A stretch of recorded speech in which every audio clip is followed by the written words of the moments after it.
मैं अभी अपने सभी प्रिय भाई बहनों का हार्दिक अभिनंदन करता हूं, जिसमें हम लोग विभिन्न विषयों पर आपस में संवाद करते हैं। आज आहार के विषय में कुछ चर्चा होगी कि हमारा आहार कैसा होना चाहिए, उसका हमारे ऊपर क्या प्रभाव होता है और एक सफल जीवन शैली कैसी होनी चाहिए। इस संबंध में हम लोग कुछ देर बातचीत करेंगे। तो सबसे पहले तो यह जानना जरूरी है कि हमारा आहार क्या हो। और आप देखते हैं कि आहार बहुत ही एक मौलिक चीज है, बुनियादी चीज है कि आहार के बिना हमारा शरीर कोई काम करने में असमर्थ होता है, और जब शरीर असमर्थ होता है तो मन के साथ भी उसका तालमेल संभव नहीं हो पाता है। इसीलिए जो मनुष्य का त्रिस्तरीय अस्तित्व है, भौतिक, मानसिक और आध्यात्मिक, इसमें भौतिक सबसे पहले आता है, उसके बाद मानसिक है और फिर आध्यात्मिक है। तो बच्चे का जो जन्म होता है तो केवल भौतिक ही शरीर उसके साथ होता है, मन का कोई विकास नहीं रहता, आत्मा की उसकी कोई चेतना नहीं रहती है उसमें। तो इसीलिए उसके भरण पोषण की सबसे पहले जरूरत होती है। बाद में जैसे जैसे बड़ा होता जाता है उसके मन का विकास होता है, और फिर मन को भी सही खुराक मिले इसके लिए उसके जो माता पिता है, उसका जो समाज है, परिवेश है, उसके जो शिक्षक हैं, उन सबों का दायित्व होता है कि उसको सही मानसिक खुराक प्रदान करें, और फिर उसके बाद वो आध्यात्मिक पथ की यात्रा आरंभ करता है। तो अभी हम लोग यहाँ पर भौतिक आहार के संबंध में बातचीत करेंगे कि भौतिक आहार कैसा होना चाहिए। तो इसमें सबसे पहले तो जानना बहुत जरूरी है कि जो हम आहार लेते हैं या जो हम अपना अस्तित्व आहार के माध्यम से बनाए रखना चाहते हैं, तो इस अस्तित्व की क्या सार्थकता है, इसकी क्या चरितार्थता है, ये हम क्यों चाहते हैं कि हमारा अस्तित्व कामयाब हो, सफल हो, हम अच्छी तरह से जीवन यापन करें, क्यों? इसका कोई उद्देश्य है या निरुद्देश्य है? तो इस पर काफी चिंतन लगभग 15,000 वर्षों से हमारे पूर्वजों के द्वारा, और उसके बाद उन्हीं के श्रृंखला में जो लोग आते गए उनके द्वारा काफी गंभीर चिंतन हुआ है इस पर। और ये जिज्ञासा उनके मन में आई कि हम आखिर खाते हैं, पीते हैं, सोते हैं और एक गारहस्थ जीवन बिताते हैं, और अंत में फिर हम इस धराधाम से विदा हो जाते हैं। तो केवल इतना ही के लिए हम आए हैं या कुछ इससे ज्यादा भी है? क्योंकि इतना तो हम अन्य जीवों में भी पाते हैं, तो हम में और उनमें क्या विशेष पार्थक्य है? तो ये सब सोचने के बाद, विचार करने के बाद, यह मनुष्य के मन में स्पष्ट हुआ कि उसके जीवन का एक निश्चित सुनिर्दिष्ट लक्ष्य है, और वो लक्ष्य है परम चेतना, सुप्रीम कॉन्शियसनेस, परम पुरुष या सुप्रीम बिंग हम कह सकते हैं। जो परम सत्ता है, जो सर्वप्रथम है, उनके पहले कोई नहीं, वे आदि हैं और सबको बनाने वाले हैं, लेकिन वो स्वयंभू हैं, उनका कोई बनाने वाला नहीं है। वही एक आदि कारण सत्ता है जिसके कारण वे स्वयं ही प्रकट हुए हैं, उनका स्वयं ही आविर्भाव हुआ है। तो वह परम सत्ता जिनसे हम आए हैं, उनकी ओर हमारी अग्रगति हो, यह हमारे सभी प्रयासों का उद्देश्य होना चाहिए। हमारा भौतिक जीवन, मानसिक जीवन, आध्यात्मिक जीवन सब इसी दिशा की ओर गतिशील हो कि हम परम स्थिति को प्राप्त करें, परम पद को प्राप्त करें। तो इसीलिए जब हम आहार पर चिंतन करते हैं तो ये देखना होगा कि ये आहार इस भोजन के द्वारा हमारी अग्रगति में परम सत्ता की तरफ, परम पुरुष की तरफ अग्रगति में कोई बाधा तो नहीं आ रही है, यह हर तरह से सहायक तो है। तो जब जो सहायक है वही आहार हमको लिए आवश्यक है, उसी आहार का हमको अवलंबन लेना चाहिए, और जो नहीं है या जो विरुद्ध है उसको हमें त्याग देना चाहिए। तो जो ब्रॉडली स्पीकिंग हम पाते हैं कि दो तरह के आहार हमें मिलते हैं समाज में, अपने जीवन में। एक शाकाहार है और दूसरा मांसाहार है। तो शाकाहार मांसाहार पर भी दोनों के बीच में भी विवाद काफी लंबे समय से चलता रहा है और अभी भी चल ही रहा है। लेकिन यह विवाद होने पर भी यह निर्विवाद है कि हमारा आहार केवल जिंदा रहने के लिए नहीं होना चाहिए।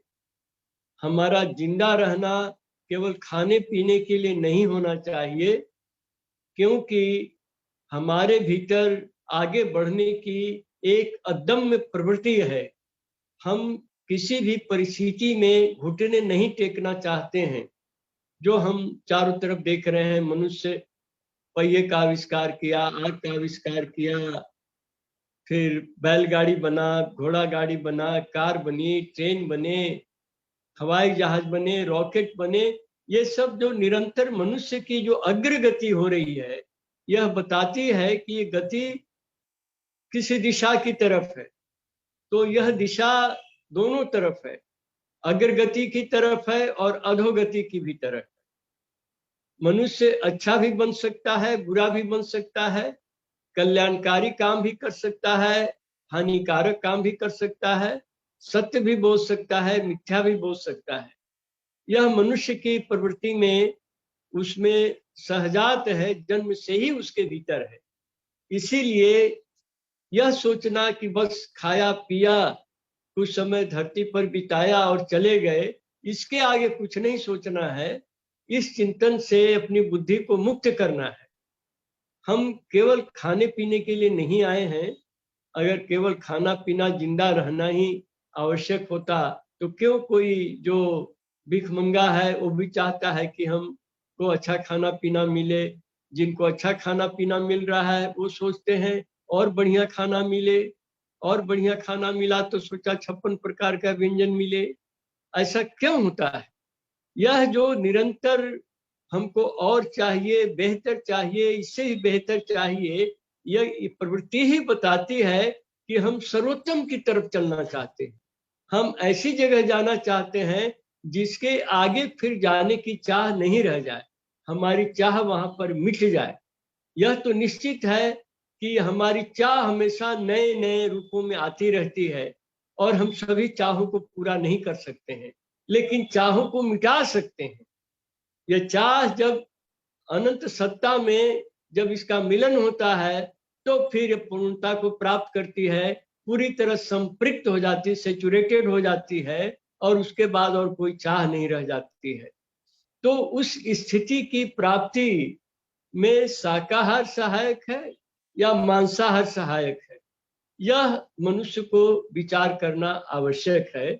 ये अविचारशील होकर के इनडिस्क्रिमिनेटली विवेकपूर्ण कोई कदम उठाना, ये बिल्कुल ही हमारे जीवन के, हमारे चिंतन के और हमारे अग्रगति के हित में नहीं है।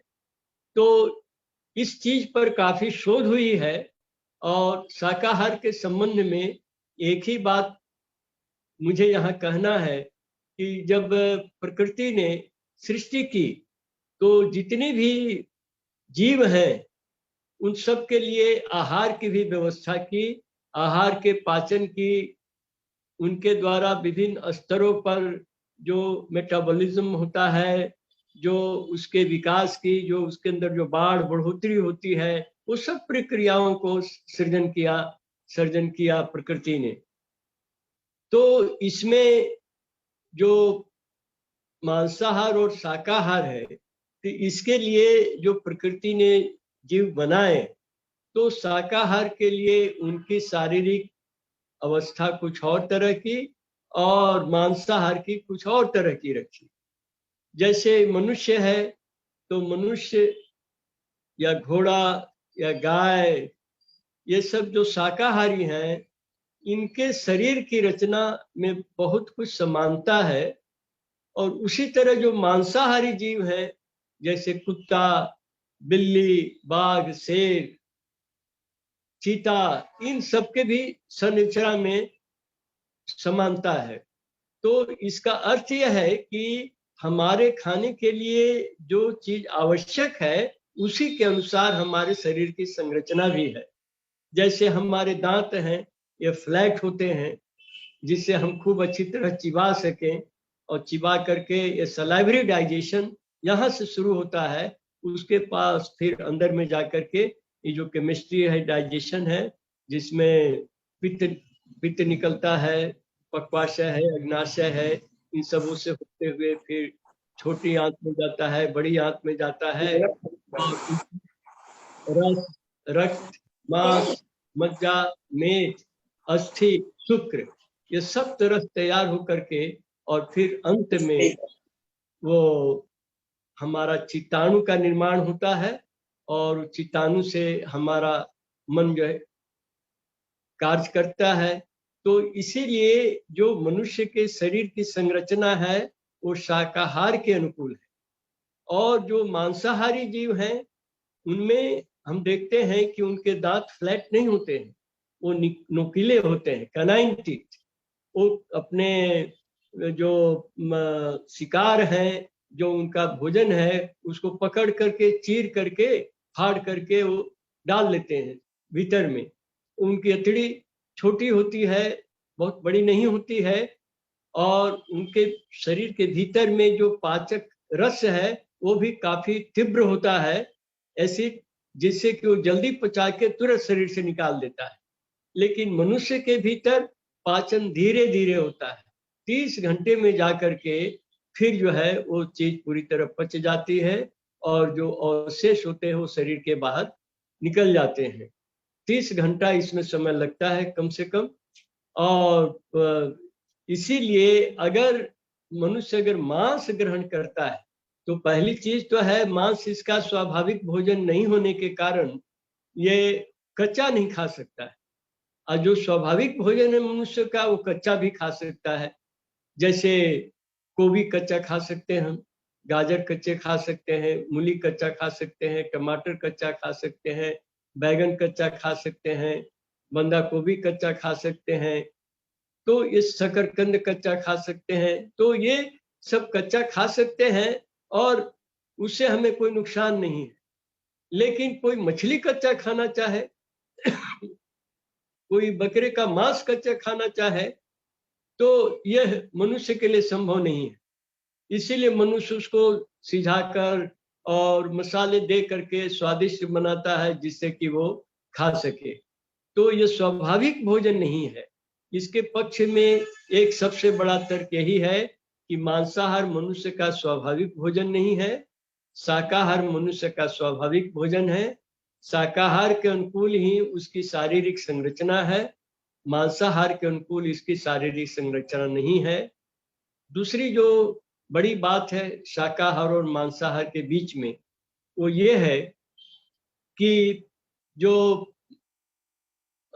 हम ग्रहण करते हैं, उस ग्रहण करने से जो भी हमारे भीतर जो रस तैयार होता है, वह रस अगर सात्विक हुआ तो हमको ऊर्ध्व गति की तरफ, परम पुरुष की तरफ ले जाने में सहायक होता है। और अगर वो तामसिक हुआ तो हमारे अधोगति का कारण बनता है।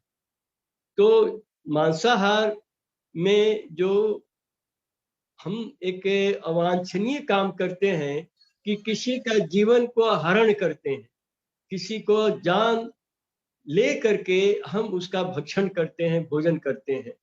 तो अब ये सोचने वाली बात है कि हम किसी का प्राण क्यों लें?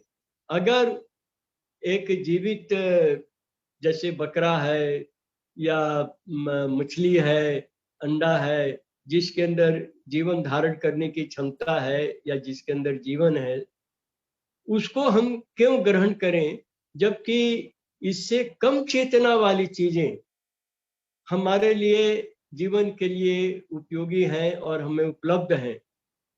क्योंकि जीवन वाली चीज तो चाहिए ही, जीवो जीवस्य भोजनम इसीलिए कहा गया, क्योंकि हमारा जो शरीर है यह जीवित शरीर है, तो इसीलिए इसको भी जीवित ही कोई चीज चाहिए। लेकिन जीवित पेड़ पौधे भी हैं, पशु पक्षी भी हैं, जलचर भी है, नभचर भी है, थलचर भी है। तो जो जीवित हैं, तो उसमें जिनमें कम से कम चेतना है, उसको हम आहार के रूप में उपयोग करेंगे। जीवन तो आवश्यक है, लेकिन जिसमें कम से कम चेतना है, उसको ग्रहण करना ही मनुष्य के लिए उपयुक्त है। यह श्री श्री आनंद मूर्ति जी की व्यवस्था है। उन्होंने कहा कि जब मनुष्य का अन्न से, फल से, दूध से, इन चीजों से जब मनुष्य के जीवन को सुरक्षित रखा जा सकता है, तो क्यों किसी प्राणी की हत्या करेगा? और इसीलिए ये सबसे बड़ा तर्क यही है कि हमारा प्राण जितना हमको प्रिय है, उतना ही हर जीव को अपना प्राण प्रिय है। तो इसीलिए हम ऐसे जीवन का हरण नहीं करेंगे जिसके बगैर भी हम अपने जीवन को बनाए रख सकते हैं। इसी कारण से शुरू से ही ऋषियों ने भी सात्विक आहार को लेने की व्यवस्था दी कि हम सात्विक आहार ग्रहण करें। तो सात्विक आहार क्या है? सात्विक आहार वह है जो शरीर मन दोनों के लिए जो लाभदायक है, दोनों में किसी पर भी हानिकारक प्रभाव नहीं है। तो इसमें सभी तरह के अन्न, गेहूं, चावल, मक्के, जौ, ये सब जितने भी अन्न हैं, उनको दाल, ये सब सात्विक आहार में आते हैं। फल भी सारे सात्विक हैं। और सब्जियों में कुछ में तामसिक गुण है, क्योंकि वे मन को बहिर्मुखी करते हैं, और जो हमारी गति परम पुरुष की तरफ होनी चाहिए, परमेश्वर परमात्मा की तरफ, अनंत सत्ता की तरफ होनी चाहिए, वो उससे विमुख करते हैं। वे बाहर की तरफ ले जाते हैं, मन को एकाग्र नहीं होने देते हैं। ऐसे आहार को सात्विक आहार के बाहर रखा गया है। जैसे सब्जी में उजला बैगन, बैगनी बैगन, बैगनी रंग का भी बैगन है, उजले रंग का भी बैगन है। तो जो बैगनी रंग का बैगन है वो सात्विक है, उजले रंग का तामसिक है। कुकुरछत्ता, मशरूम, यह भी तामसिक है। उसके बाद सरसों का साग, यह भी तामसिक है। और एक पोए साग होता है, वो हरे रंग का भी होता है, लाल रंग का भी होता है। तो हरा रंग का सात्विक है, लाल रंग का तामसिक है। और जो तुरंत ब्याही हुई गाय है या भैंस है, उसका कम से कम 15 दिन, बच्चा देने के 15 दिन तक उसका दूध तामसिक होता है। वो केवल बच्चे को ही सूट करता है। उसको मनुष्य अगर लेता है तो उसको कोई ना कोई बीमारी जरूर हो जाएगी। इसीलिए 15 दिन तक बच्चे के जन्म देने के बाद उस पशु का दूध सात्विक 15 दिन के बाद होता है, उसके बाद ले सकते हैं। और दूध के बने हुए जितने पदार्थ हैं, घी है, मक्खन है, दही है, ये सब भी सात्विक है। तो उसी तरह से ये सात्विक आहार हुए जो शरीर और मन दोनों के लिए फायदेमंद है। और राजसिक आहार है जो शरीर के लिए फायदेमंद है, तो मन के लिए न्यूट्रल है, माने ना अच्छा है ना बुरा है। और अगर मन के लिए फायदेमंद है तो शरीर के लिए न अच्छा है न बुरा है, माने एक के लिए फायदेमंद और दूसरे के लिए न्यूट्रल है। तो इसमें गरम मसाले आते हैं, हॉट ड्रिंक्स आते हैं, चाय, कॉफी, कोल्ड ड्रिंक्स आते हैं जैसे फैंटा, गोल्ड स्पॉट, इस तरह के जो कोल्ड ड्रिंक्स है उनको भी राशिक में रखा गया है। और श्री श्याममूर्ति जी के अनुसार ये अल्प मात्रा में ही लिया जाए, ज्यादा मात्रा में लेने पर संभवतः उसका असर फिर तामसिक होने लगे, तो इसीलिए राजसिक तक उन्होंने अलाउ किया है। लेकिन जो सन्यासी हैं, आनंद मार्ग के जो श्री श्याममूर्ति जी के शिष्य हैं, उनके लिए उन्होंने कठोर रूप से सात्विक आहार के अतिरिक्त अन्य आहार को वर्जित किया है। सन्यासियों के लिए केवल एक ही आहार है, सात्विक आहार। गृहस्थों के लिए सात्विक भी है, राजसिक भी है, और तामसिक पशुओं के लिए है, मनुष्य के लिए नहीं। तामसिक आहार में सड़ी गली चीजें जो जिनमें दुर्गंध आने लगता है, जिनके खाने से कई तरह के रोग बीमारियां हो सकती है, तो ये तामसिक आहार हो सकता है शरीर के लिए कुछ फायदेमंद हो, लेकिन मन को जरूर नुकसान करते हैं। और मन को नुकसान बिल्कुल नहीं होना चाहिए, क्योंकि मनुष्य मन प्रधान प्राणी है। मानो नाम ही है मानुष, मनुष्य ये नाम ही है इसका, ये मन प्रधान है। इसीलिए इसका मन पर कभी भी विपरीत प्रभाव खाने का, भोजन का नहीं होना चाहिए। तो इसीलिए सरसों का साग, मशरूम, उजला बैगन, बैगनी गाजर, ये सब चीजें तामसिक हैं और इन सब चीजों को हमें ग्रहण नहीं करना है, क्योंकि हम सभी को आध्यात्मिक रूप से अपने को उन्नत करना है।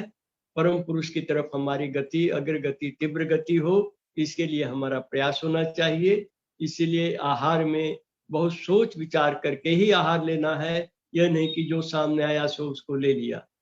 और ये वेजिटेरियन डाइट में, शाकाहार में प्याज और लहसुन को भी तामसिक ही की श्रेणी में रखा है।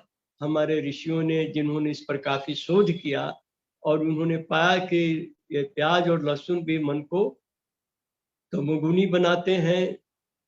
एक स्वयं भी तमोगुनी है, तामसिक है, और इनका ग्रहण करने से हमारे मन में भी तामसिकता आती है, ये बहिर्मुखी होता है मन। इसीलिए प्याज और लहसुन भी तामसिक होने के कारण हम सबको इसको वर्जन करके, इसको परहेज करके चलना है। अब ये शाकाहार के संबंध में ये एक तो बात ये हुई कि हमारे शरीर की संरचना इसके अनुसार है। दूसरा ये हुआ कि हम किसी की जीव की हत्या क्यों करेंगे, जब हम कम चेतना वाली चीजों से ही हमारा आहार की पूर्ति हो सकती है, शरीर स्वस्थ रह सकता है। और इस पर भी काफी रिसर्च हुआ है कि एक स्वस्थ मनुष्य के लिए उसका जो मेनू है, जो खाने के आइटम्स हैं, उसमें मांस की कोई आवश्यकता नहीं। बगैर मांस मनुष्य भरपूर तरह से स्वस्थ रह सकता है, उसके बगैर भी उसका जीवन खूब सुंदर हो सकता है। और जो इसीलिए जिस तरह से हमें अपना जीवन प्यारा है, उस प्राणी को भी, बकरे को भी, मछली को भी अपना जीवन प्यारा है। इसीलिए हम जब अपना नहीं चाहते हैं कि हमारा जान कोई ले ले, तो हम भी क्यों दूसरे का जान लेंगे। तीसरी बात जो महत्वपूर्ण है कि हम जो खाते हैं, मांस को जो ग्रहण करते हैं, तो जब किसी भी पशु को काटा जाता है, अगर स्लॉटर हाउस में आप जाएं, कसाई खाने में जाएं और देखें, तो आपका हृदय पिघल जाएगा, आपका मन विचलित हो जाएगा। मैं तो जब 10-12 साल का किशोर उम्र का था, गांव में रहता था, तो वहां पर एक बार ऐसी स्थिति हुई कि बकरे को काटा जा रहा था, कोई पर्व त्योहार था, तो लोगों ने सोचा कि इसमें तो जरूर ही मांस खाना चाहिए। तो मैं उत्सुकता से देखने गया, और वो गर्दन काटा जा रहा है बकरे का, चिल्ला रहा है।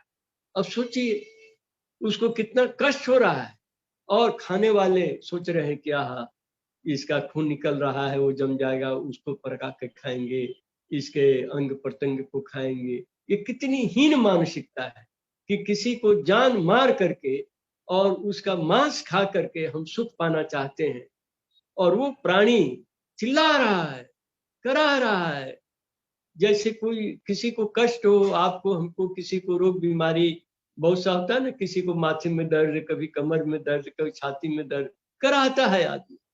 उसी तरह वो गजब की चिल्लाहट होती है, अगर कोई देखो उस दृश्य को तो पिघल जाएगा।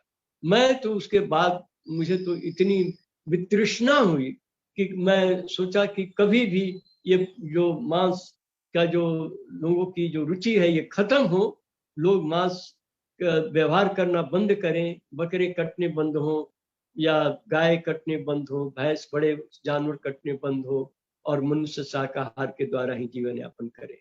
और इसके अतिरिक्त बहुत सारे साइंटिफिक कारण हैं, आपको गूगल में मिल जाएंगे। अब बहुत तरह के शाकाहार पर क्लास भी होते हैं, लेकिन एक चीज निश्चित है कि जो स्वेच्छा से वो अपना बलि का बकरा नहीं बनना चाहता है कि काट दे कोई, और जिस वक्त उसके मन में वो डर गया, वो डर आ जाता है कि हाँ तो मुझे मार रहा है या काटने लगा, तो उसका जो बायोसाइकोलॉजिकल चेंज है, साथ साथ इमोशनल चेंज उसके होने लगते हैं।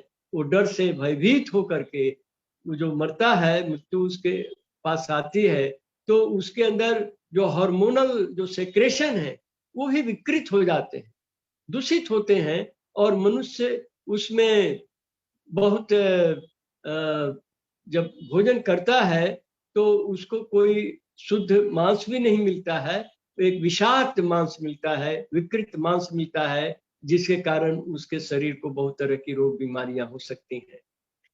और यह भी पाया गया काफी शोध के द्वारा कि मांसाहार से कैंसर, हृदय रोग, तरह तरह के बीमारियां होती हैं।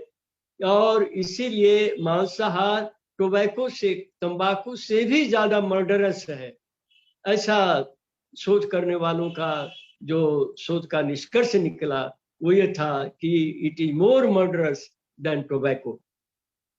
और कैंसर और हृदय रोग के विभिन्न तरीके के बीमारियां इससे होती है, लेकिन शाकाहार से एक भी बीमारी नहीं होती है।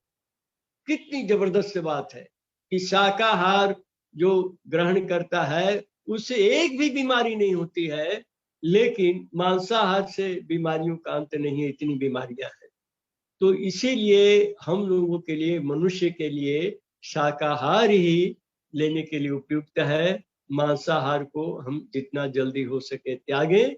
और यह भी इसके साथ साथ मैं बता देना चाहता हूं कि इन चीजों पर भी काफी कुछ रिसर्च हुआ, काफी गवेषणा हुई, और ये देखा गया कि प्रति सप्ताह 1 अरब जानवर मारे जाते हैं लोगों को मांस देने के लिए, प्रति सप्ताह। और 1 किलो बीफ के लिए, गोमांस के लिए, 1 किलो के लिए 50,000 लीटर पानी खर्च होता है। आप सोचिए, 1 किलो बीफ के लिए 50,000 लीटर पानी खर्च होता है।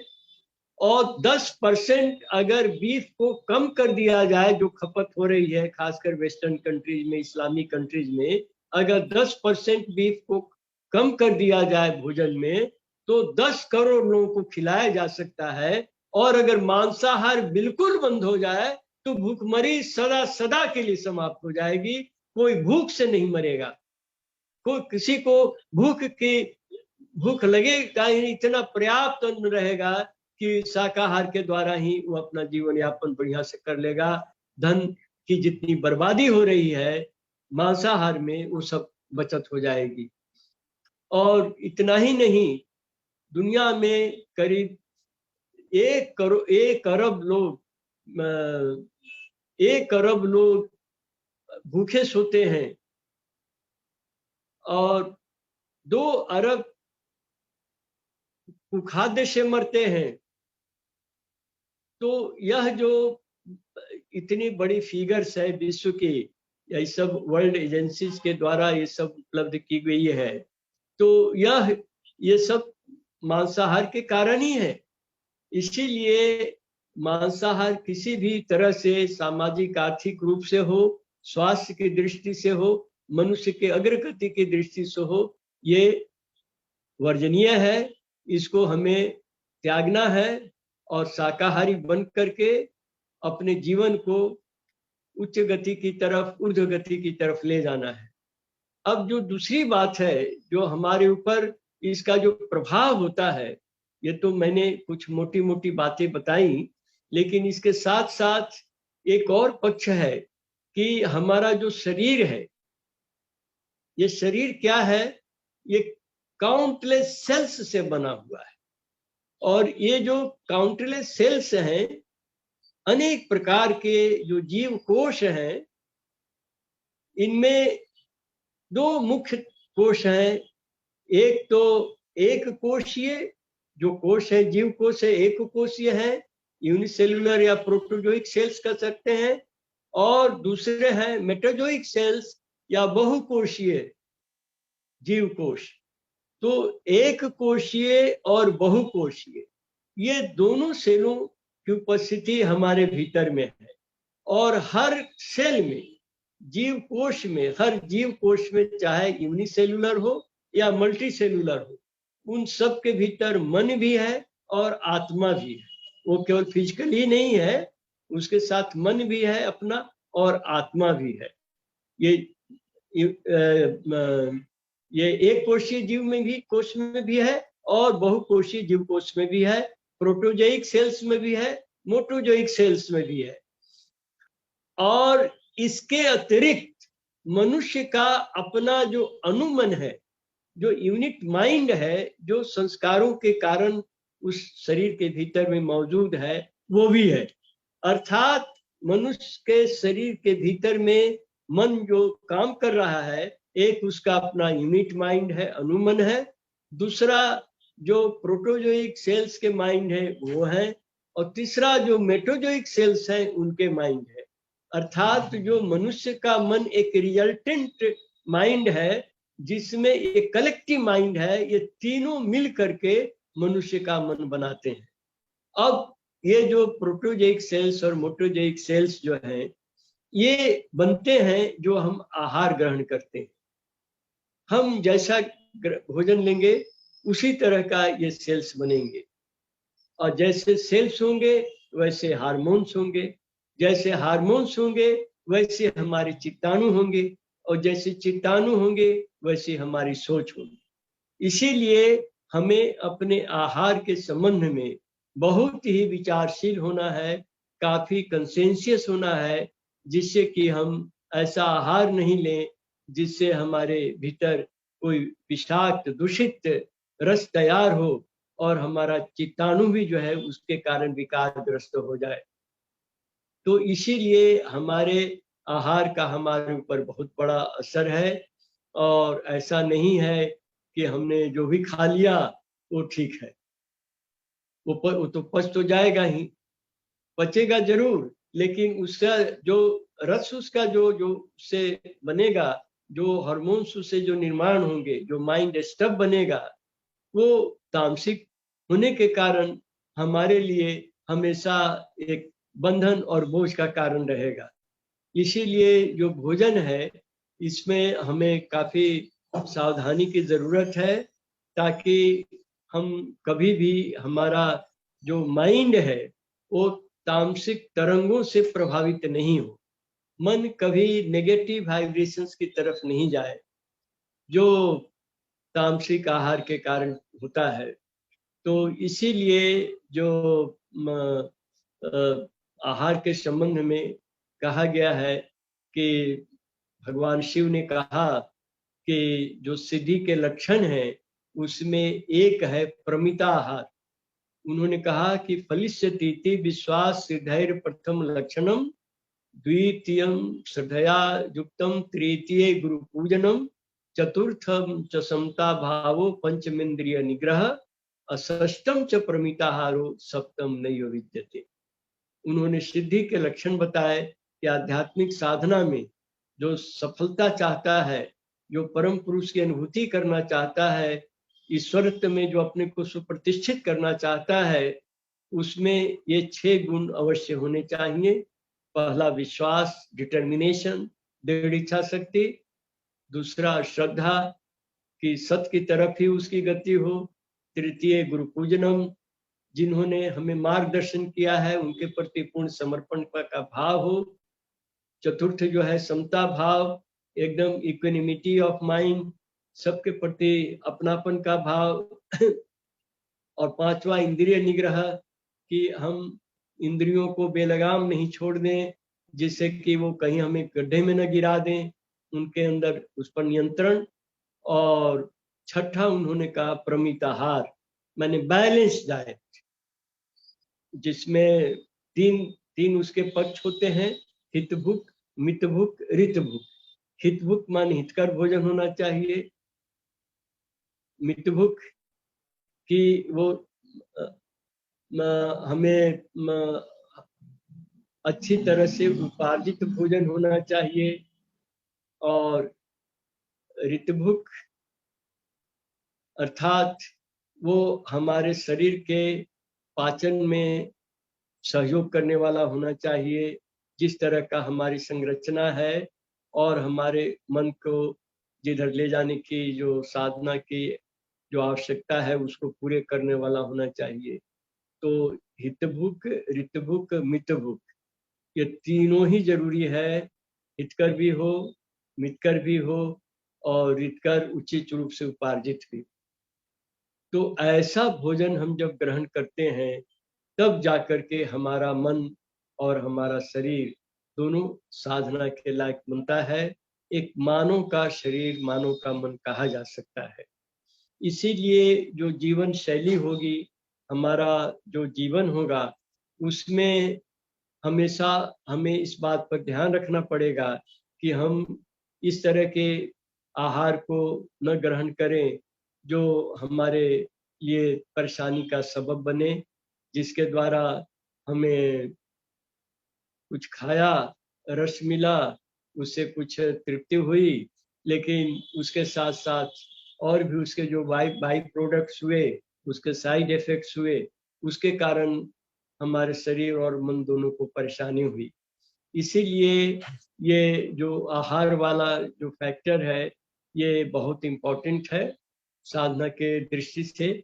और इसमें जो बहुत ज़्यादा मैं समझता हूँ कि बहस की आवश्यकता नहीं है। इसमें एक ही चीज़ केवल ध्यान देने की है कि जो शाकाहार है और जो सात्विक और राशिक आहार है, वो अगर हमारे भोजन में नहीं है, तो फिर हमारे लिए निश्चित रूप से अधोगति का वो कारण बनेगा। इसीलिए आहार को यद्यपि भगवान शिव ने सबसे अंत में दिया, लेकिन उन्होंने फिर यह भी कहा कि पहला, दूसरा, तीसरा, चौथा, पांचवा, छठा, ऐसे तो गिनती में ऐसे आएगा ही। तो जो जितना ज़्यादा उन्होंने आवश्यक समझा पहले दिया, जैसे डिटर्मिनेशन, ये मन का फैकल्टी है, और उसके बाद अन्य चीज़ें आई और अंत में जो आहार है उसको लास्ट में रखा। लेकिन यह भी कहा कि सभी को फर्स्ट ही मानना चाहिए, कोई भी किसी से कम इम्पोर्टेंट नहीं है। तो इसलिए जो भोजन है, ये चूंकि हमारा सेल्स को बनाते हैं और सेल्स के द्वारा हार्मोन्स का स्राव होता है, और हार्मोन्स के द्वारा हमारे चिताणु बनते हैं, और चिताणु से हमारे मन का चिंतन प्रभावित होता है। इसीलिए भोजन पर काफी हमें सतर्क रहना चाहिए। तामसिक भोजन तो नहीं लेना है, राजसिक भोजन कम से कम लेना है, और सात्विक भोजन अधिक से अधिक लेना है। बल्कि केवल सात्विक ही भोजन ले तो बेहतर है। और सात्विक के संबंध में, राजसिक और तामसिक के भी संबंध में मैं रिकमेंड करूंगा कि श्री श्री आनंद मूर्ति जी ने जो पुस्तक लिखी है, उसमें चर्याचर्य एक पुस्तक है, जिसके तृतीय भाग में ये शरीर के संबंध में जो भी एक साधक को आवश्यक है, उस पर उन्होंने बताया है। आसन वगैरह की बातें भी उन्होंने बताई हैं, मुद्रा बताए हैं, स्नान करके हम किस तरह से करेंगे, षोडश विधि, ये सब उन्होंने उसमें स्पष्ट रूप से व्याख्या किया है। और आहार वाला भी एक चैप्टर है जिसमें उन्होंने इसके बारे में विस्तार से बातें कही हैं, उसको भी आप लोग कंसल्ट कर सकते हैं। और मैं समझता हूँ कि अगर हमारा आहार ठीक है तो फिर उसके बाद जो साइकिक पेबुलम है, जो मन का भोग है, वो भी हमारा काफ़ी कुछ अच्छा रहेगा। क्योंकि जब हम तामसिक आहार नहीं ले रहे हैं, सात्विक आहार ले रहे हैं, तो मन जो दौड़ता है, जब हम आँख बंद करते हैं या आँख खुला भी रखते हैं, तो जो हम दृश्य देखते हैं या जो हमारे इंद्रियों के संपर्क में आता है, तो हम कभी नहीं चाहेंगे कि हम गंदगी में रहें या हम गलत संगति में रहें या हम गलत बातें सुने, गलत गाने सुने, गलत या भड़काऊ नृत्य देखें। ये सब जो मन जो दौड़ता है इन चीज़ों की तरफ, जो हीन वृत्तियों की तरफ, हीन चिंतन की तरफ, उनसे मन जो है सो अलग हो जाएगा। जितना सात्विक आहार होगा, उतना ही अलग हो जाएगा। इसीलिए हम देखते हैं कि जो लोग सात्विक आहार लेते हैं, उनमें निर्दयता की भावना कम से कम होती है। वो कम निर्दयी होते हैं। और जो सात्विक आहार नहीं लेते हैं, तामसिक आहार लेते हैं, उनको चेहरा देखने से ही लगेगा कि बड़े निष्ठुर टाइप के हैं, ये अपराधी टाइप के हैं, चेहरे में ही लगेगा। क्योंकि जब आदमी कोई मन में संवेग आता है, क्रोध आ गया, घृणा आ गया, भय आ गया, किसी भी तरह जब वृत्तियों का उसमें उद्रेक होता है, तो अब जैसे क्रोध आ गया, तो क्या है, जो ब्लड है हमारा, वो ब्रेन की तरफ, हमारे चेहरे की तरफ जो है, उसको चलने लगा।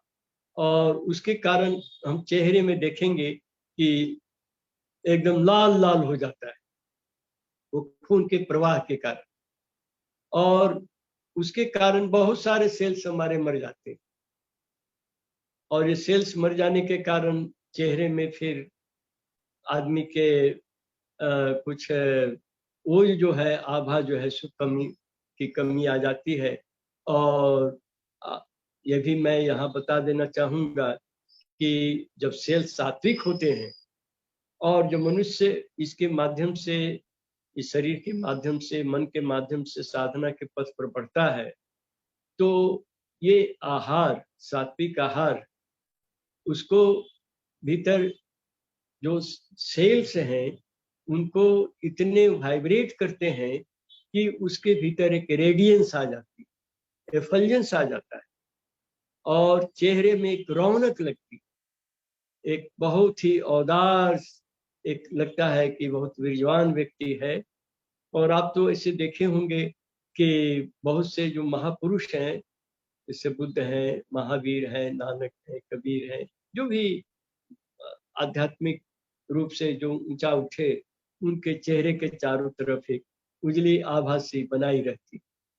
तो यह आभा आ जाती है उनके अंदर। और मनुष्य का मन अगर कुछ सूक्ष्म है, उसने साधना के द्वारा मन को एकाग्र करके और सूक्ष्म तरंगों को पकड़ने की शक्ति उसके अंदर आ गई है, तो उस आभा को वो इन आंखों से देख भी सकता है। लेकिन अगर हीन चिंतन आ गया, कोई विकृत चिंतन आ गया, नेगेटिव थॉट्स आ गए, तो ये सेल्स जो हैं डिस्ट्रॉय हो जाते हैं। उनके अंदर जो एक स्फूर्ति आनी चाहिए थी, जो एक उसके भीतर उत्साह का, दिलेरी का, उमंग का जो आवेग आना चाहिए था, वो नहीं आकर के हीनता की भावना आएगी, जिसके कारण जो सेल्स जो उनसे मर जाएंगे, नष्ट हो जाएंगे, तो उसके चेहरे पर भी रौनक खत्म हो जाती है। उसके अंदर वो ओज, तेज, वीर्य, वो सब जो है सो वो उसका निम्न कोटि का हो जाता है। और वह व्यक्ति उत्साहहीन जीवन बिताता है। तो इसीलिए हमें इस बारे में सतर्क रहना है, जिससे कि हमारा मानसिक आभोग जो साइकिक पेबुलम है वह भी कोई हीन और तामसिक नहीं हो, हीन कैटेगरी का नहीं हो। और जब हमारा शरीर और मन दोनों सात्विक ही स्थिति में आ जाता है, तो उसके बाद जो हमारी गति आध्यात्मिकता की तरफ है वो काफी तीव्र हो जाती है, और जो बाधाएं आती हैं उनको दूर करने की, उनसे संघर्ष करने की इसके अंदर अदम्य क्षमता आ जाती है। तो जो आत्मा प्रधान जब हमारा व्यक्तित्व बन जाता है, तो फिर किसी भी तरह की हीन भावना हमको स्पर्श नहीं कर पाती है। मनुष्य का स्वभाव ही तब हो जाता है कि वह केवल आगे ही बढ़े, आध्यात्मिक साधना में ही अपनी उन्नति करे, किसी भी तरह के हीन भावनाओं को प्रश्रय नहीं दे, उसको किसी भी तरह से स्पर्श नहीं करे। इस तरह की मानसिकता ही उसकी हो जाती है। तो लेकिन इसके लिए हमें शरीर, मन और आत्मा तीनों ही स्तर पर सक्रिय होना पड़ेगा, क्योंकि शरीर आधार है, मूलाधार है। इसके बिना मन नहीं काम कर सकता। जब मन काम नहीं कर सकता तो आत्मा भी इसके भीतर स्फूर्त नहीं रह सकती। तो इसीलिए हमें इस भौतिक शरीर को काफी सहेज कर, काफी ध्यानपूर्वक इसको रखना है। और इस संबंध में एक घटना का मैं जिक्र करके समाप्त करना चाहूंगा कि 1969 में श्री आनंद मूर्ति जी ने साधना वर्ष घोषित किया था, और साधना के विभिन्न अनुभूतियों को उन्होंने डिमोन्स्ट्रेट किया विभिन्न साधकों पर। उनके भीतर अपनी शक्ति प्रवाहित करके, छड़ी के स्पर्श करके या अपने हाथों से स्पर्श करके उस व्यक्ति को इस लायक बनाया कि विभिन्न प्रकार की समाधियों का अनुभूति कर सके, या ओंकार ध्वनि सुन सके। शिव को जब आए थे तो कैसे थे वो देख सके, कृष्ण को देख सके, किसी का पिछला जन्म देख सके, 1000 साल पहले का देख सके। ये सब विभिन्न तरह की, जिनको चमत्कार कहा जाता है, लेकिन उन्होंने कहा है चमत्कार नहीं है, ये सब कोई भी साधना के माध्यम से ये चीजें मनुष्य प्राप्त कर सकता है। मैं अभी अपनी शक्ति से इस चीज को मटेरियलाइज कर रहा हूँ। तुम साधना करोगे तो स्वतः आएंगी, लेकिन इनकी तरफ ध्यान नहीं देना है। ध्यान रहना चाहिए परम पुरुष की ही तरफ। वो सिद्धिनाथ हैं, तो जब वही मिल गए तो सारी चीजें तो आपसे आप ही हमारे भीतर आ जाएंगी। तो इस साधना वर्ष में उन्होंने इस तरह के बहुत सारे डिमॉन्स्ट्रेशन किए, लोगों ने देखा, अनुभव किया, अभिभूत हो गए। तो बाहर से भी काफी साधक आए थे। तो उसमें कुछ साधक जो अमेरिका के थे, वहां जाने पर उन्होंने जाकर के लोगों को बताया कि बाबा is a great spiritual scientist and he is demonstrating on the various spiritual experiences which an elevated sadhak always feels in the life because of his sincere sadhana. तो बहुत लोगों के मन में इच्छा हुई कि हम चलें। तो इसमें एक न्यूटन करके अनमार्गिक थे, उनको मन में बड़ी जबरदस्त प्रेरणा जगी कि मैं बाबा का दर्शन करूं और मुझे भी इस तरह की कुछ आध्यात्मिक अनुभूति हो, बाबा मेरे ऊपर भी कुछ डिमॉन्स्ट्रेशन करें। लेकिन वो पैसे से उनकी आर्थिक स्थिति ठीक नहीं थी, तो जुगाड़ करते करते उन्होंने अपना घर भी बेच दिया, अपनी जितनी भी बिलोंगिंग थी सबको उन्होंने बेच दिया, और करके वो भारतवर्ष आए। तो तब वो 69 की जगह 70 आ गया था, 1970। और 1970 को बाबा ने सेमिनार ईयर डिक्लेयर कर 69 1969 साधना वर्ष, और 1970 को बाबा ने सेमिनार ईयर डिक्लेयर कर दिया।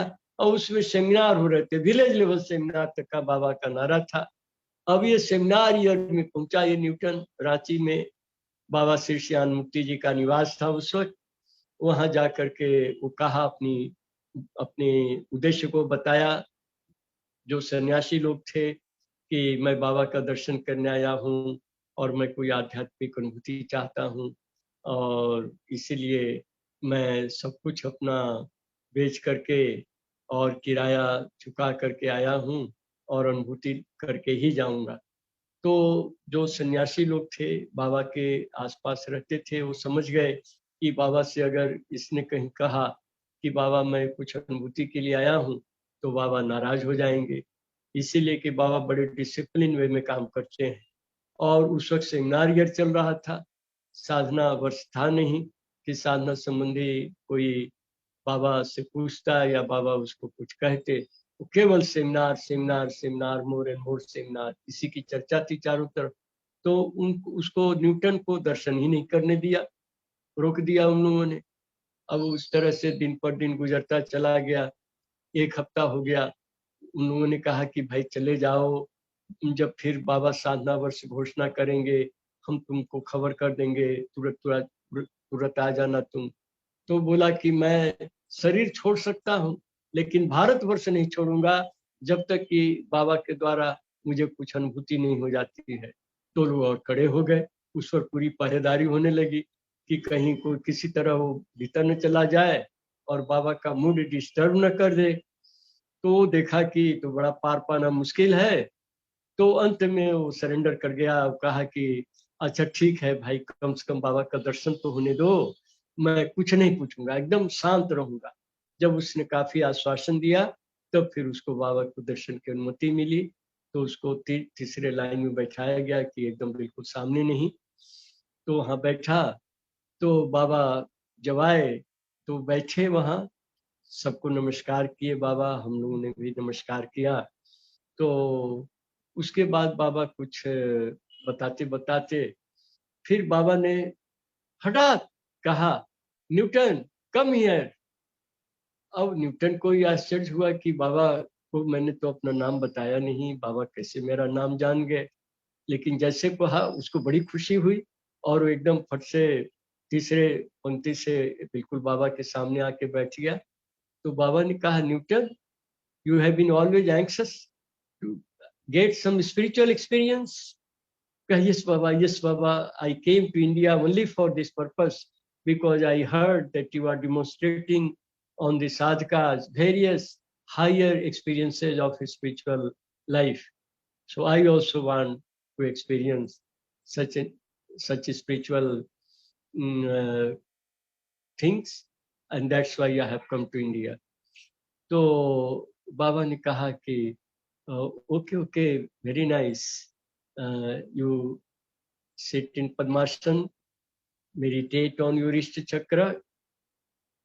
और उसने वैसा ही किया। वो बैठ गया पद्मासन में और ईश्वर प्रणिधान में इस चक्र पर मन को ले आया। तो बाबा ने उसके मूलाधार चक्र को, स्वाधिष्ठान को, फिर मणिपुर को अपने छड़ी से वो स्पर्श करते चले गए और मणिपुर चक्र तक स्पर्श करके फिर बाबा ने अपना छड़ी वापस ले लिया। अब वो तो एक आनंद विभोर था। उसको मैंने कोई मैंने साधना में उसका मन काफी ऊंची स्थिति में पहुंच गया। तो बाबा ने कहा कि अभी तुरंत ये सामान्य नहीं होगा, इसको साधना करने दो और जब सामान्य होगा तो इसको 1 कप हल्का गर्म दूध जो है, गुनगुना दूध, इसको पिला देना। उसके बाद और कोई आहार लेगा। उसके बाद बाबा चले गए। तो उन्होंने कहा फिर अवधूतों से कि देखो, इसका मैं मणिपुर चक्र तक ही इसके कुंडलनी को ले गया था, क्योंकि इसका जो सुषुम्ना कांड है, इतना नॉनवेज खाता था कि पूरा जाम। तो मैं चाहता तो कुंडली को जबरदस्ती भी ले जा सकता था अज्ञात चक्र सहस्रार चक्र तक, लेकिन इसको कष्ट बहुत होता। तो अब चूंकि ये सात्विक आहार लेता है, क्योंकि जब साधक हुआ तो उसने मांसाहार छोड़ दिया, तो इसे मणिपुर चक्र तक एकदम क्लीन था सुषुम्ना कांड। इसलिए वहां तक बाबा आसानी से उसकी कुंडली को पहुंचा दिए और उसमें भी वो काफी तरंगित रहा। और बाबा ने कहा कि अब धीरे धीरे जैसे साधना करता जाएगा, इसका सुषुम्ना कांड और साफ होता जाएगा, पैसेज क्लियर होता जाएगा और कुंडलनी को आगे ऊर्ध्व गति में सुविधा होगी। तो ये खाने का, आहार का एक बहुत ज़बरदस्त एग्जाम्पल है, एक लिविंग एग्जाम्पल है। ये घटना हम लोग के सामने हुई जो बाबा ने डिमॉन्स्ट्रेशन किया। तो इसीलिए मैं पुनः अंत में कहूँगा कि किसी भी परिस्थिति में हम किसी प्राणी का जान लेकर के अपने मुँह को तृप्त करने की चेष्टा नहीं करें, और शाकाहार के द्वारा तामसिक आहारों को छोड़ करके हम सात्विक आहार को ग्रहण करें और अपने जीवन को परम पुरुष की तरफ निरंतर अग्रगति की तरफ हम इसको प्रेषित करें, जिससे कि हमें अपने जीवन में हमेशा अनुभव हो कि मेरा जीवन बेकार नहीं हुआ, मैंने अपने जीवन का सदुपयोग किया, मेरा शरीर, मन और आत्मा तीनों ही भरपूर परम पुरुष की प्राप्ति के लिए व्याकुल होकर उनकी तरफ चल रही है और एक दिन वहां पहुंच कर ही रही। नमस्कार। नमस्कार।